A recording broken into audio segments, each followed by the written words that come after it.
Chum rei lo te lo langa ral le ang mai kan nun na hi bangai tla ka om lo ve ko ve le chu nga thil lom zong te po hi nun tu re nga nom lo an bo ral me ke Ring nun par vulai tôi mà nghe đam chuông cung hi thon thuang in atop tri areina su thorim na lungai na se om na mai kan đam chuông ni te chiar dan min shil ro Parang arey lo te chuai kan nun hi khovel buai chum pui sing nuai leng te hi chan dam tu lalpa itel lo chuan khovela lom na kim lung oi na le lim na om lo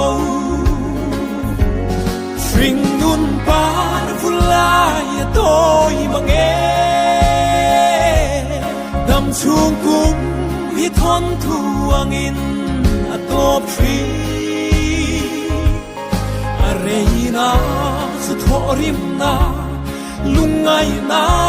se om na mai kan đam chuông ni te chiar dan min shil ro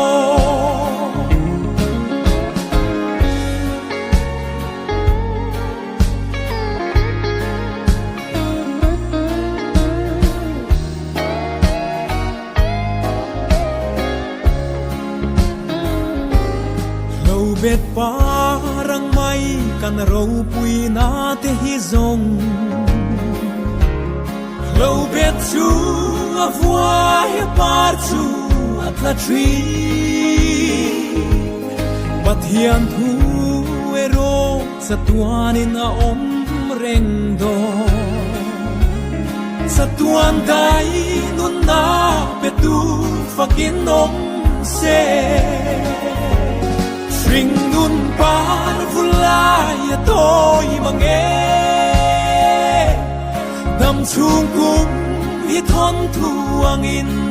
atop tri areina su thorim na lungai na se om na mai kan đam chuông ni te chiar dan min shil ro Ring nun par vulai tôi mà nghe đam chuông cung hi thon thuang in atop tri areina su thorim na lungai na se om na mai kan đam chuông ni te chiar dan min shil ro chuông ni te chiar dan